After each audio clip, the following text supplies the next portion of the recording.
खबर आजमगढ़ जिले से है, जहां पर सैकड़ों की तादाद में किसान यूनियन के लोगों ने सड़क पर उतरकर प्रदर्शन किया है।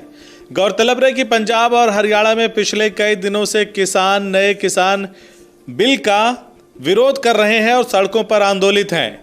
धीरे धीरे किसानों का ये मुद्दा पूरे देश में फैल चुका है। सरकार के इस बिल को लेकर हंगामा शुरू हो गया है। बिल के विरोध में राज्यसभा में भी हंगामा हुआ था। आपके सांसद संजय सिंह ने इस बिल के विरोध में धरना प्रदर्शन किया था और धरने पर भी बैठे थे। इसी बीच राष्ट्रव्यापी बंद का आह्वान सभी किसान यूनियन और विपक्षी राजनीतिक दलों ने 25 सितंबर को यानी आज के दिन के लिए किया था। देश भर में हो रहे प्रदर्शनों के बीच आजमगढ़ में भी किसानों और किसान नेताओं ने प्रदर्शन किया है और कहा है कि मोदी सरकार का यह बिल किसी भी दशा में पास नहीं होने दिया जाएगा। आइए आपको सुनाते हैं किसान नेता का वक्तव्य और देखते हैं कि उन्होंने क्या कहा।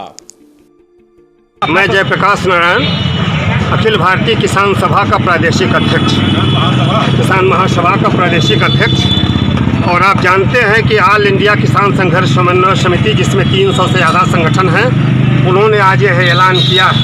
ये ऐलान 3 किसान विरोधी जो अध्यादेश था, एक जो 1955 के इसेंशियल कमोडिटी एक्ट में जो परिवर्तन किया गया था, जिससे जमाखोरी के लिए और पूंजीपतियों को अकूत भंडारण की सुविधा होगी और संकट के समय में इस देश के गरीबों पर कहाँ गुजरेगा। हमने यह देखा है, सन 1943 और 44 में अनाज गोदामों में कलकत्ता के सड़ रहे थे और सड़कों पर 40 लाख लोग भूखमरी से मर गए और मोदी सरकार इस देश को उसी भूखमरी की तरफ ले जा रही है। दूसरी चीज़, जो पहला कानून है, वह इस देश में लोगों के, किसानों के उत्पाद के मूल्य की गारंटी करने में बाधा पहुंचा रहा। वो कह रहे हैं हमने आज़ादी दी, जैसे लगता है आज़ादी देने वाले पैदा हो गए हैं। जब आज़ादी की लड़ाई थी तब गुलामी कर रहे थे, अंग्रेज़ों की दलाली कर रहे थे। आज कह रहे हैं कि हम लोगों को आज़ादी दे रहे हैं, यानी किसानों को पूंजीपतियों के हाथ में लूटने की आज़ादी दी जा रही है। कहा जा रहा कि मंडी से बाहर आप बेच सकेंगे। हमारे घर में 2 कुंटल गेहूँ पैदा होता है, हम केरल ले जाएंगे बेचने। हम जब बेचेंगे तो बगल में बेचेंगे। और इस पर कहा गया कि आप सिर्फ इतना कह दीजिए, इस कानून में एक क्लाज ला दीजिए। वो लाज यह हो कि अगर एमएसपी से कम कोई खरीद करता है, जो सरकार की घोषित मूल्य है, तो उसे क्रिमिनल ऑफेंस माना जाए, उसे आपराधिक मुकदमा माना जाए। लेकिन यह आपराधिक इसी बात पर नहीं तैयार है, यानी आप पूंजीपतियों को इस देश के मंडियों पर कब्जा करने की छूट दे रहे हो। तीसरा, भूमि संशोधन कानून जो ले आए हैं, उस कानून में क्या होगा कि ये इन्होंने कहा है कि अब किसान कॉन्ट्रैक्ट फार्मिंग कर सकता है। मैं छोटा सा उदाहरण दूंगा। बिहार में कॉन्ट्रैक्ट फार्मिंग है, वहाँ भूमि पर ठेकेदारी के लिए छूट 2006 में दे दी गई।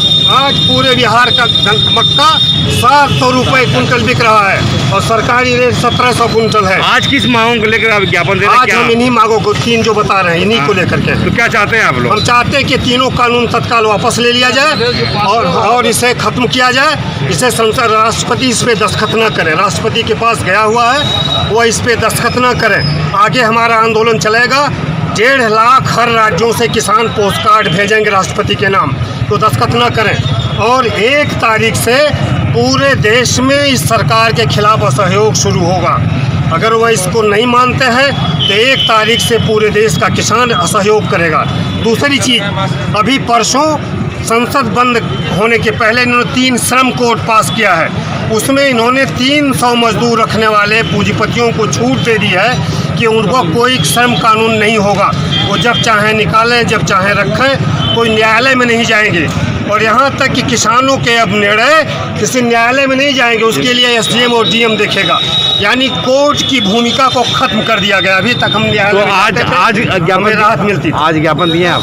हमने ज्ञापन दिया है, एसडीएम सदर आए हैं, उनको हमने ज्ञापन दिया है। वो ज्ञापन हमारा लिए हैं। उन्होंने हमें आश्वस्त किया है कि वो राष्ट्रपति महोदय के नाम